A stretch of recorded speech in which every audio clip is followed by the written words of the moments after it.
Expliquez-nous, Nicolas. Après 4 mois et demi de guerre en Ukraine, les Russes ont récemment gagné du terrain dans le Donbass.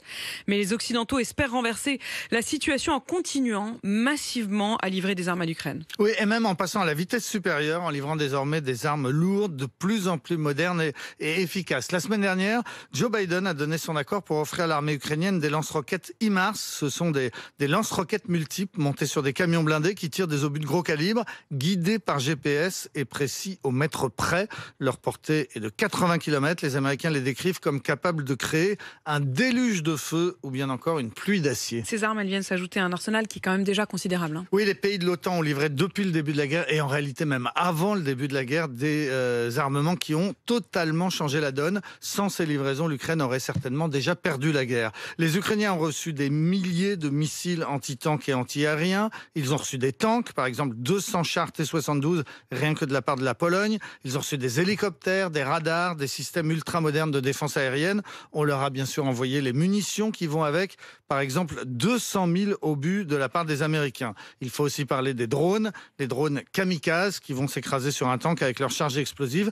Et puis enfin, ce qui a été déterminant, ce sont les renseignements fournis par l'OTAN à l'armée ukrainienne, les radars, les satellites, les avions espions qui fournissent à chaque moment des informations cruciales sur les mouvements de l'armée russe. Et ce sont bien sûr les Américains qui livrent la plus grande partie de toutes ces armes. Oui, au point qu'on pourrait presque parler d'une guerre américaine sur le sol européen. Joe Biden, la semaine dernière, dans une tribune au New York Times, a rejeté l'idée que les États-Unis faisaient une guerre par procuration à la Russie. Et pourtant, on peut en douter, les chiffres disent le contraire.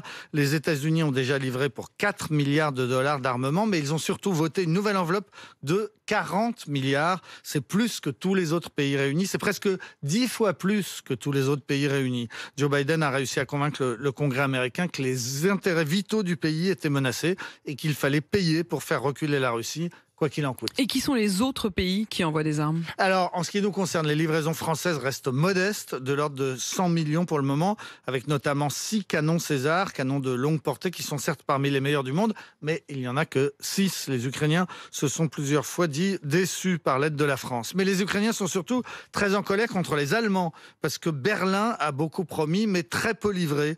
Les Allemands avaient annoncé 2 milliards d'aides militaires, et on en est loin.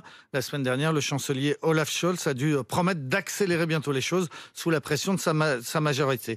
Les Anglais sont les deuxièmes fournisseurs derrière les États-Unis.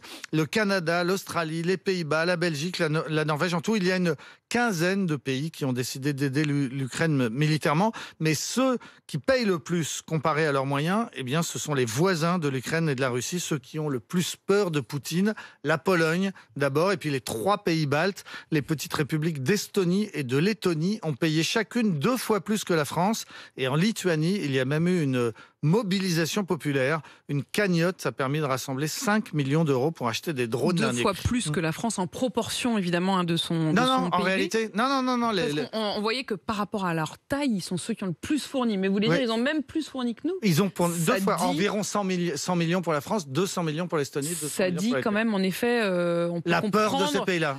leur peur et la déception vis-à-vis de nous. Il y a tout de même une ligne rouge qui n'a pas été franchie. Oui, malgré les demandes insistantes des Ukrainiens, personne jusqu'à présent n'a voulu leur livrer des avions de combat, ni des missiles à longue portée, parce que Poutine a promis que ce type de livraison entraînerait des frappes de nouvelles cibles.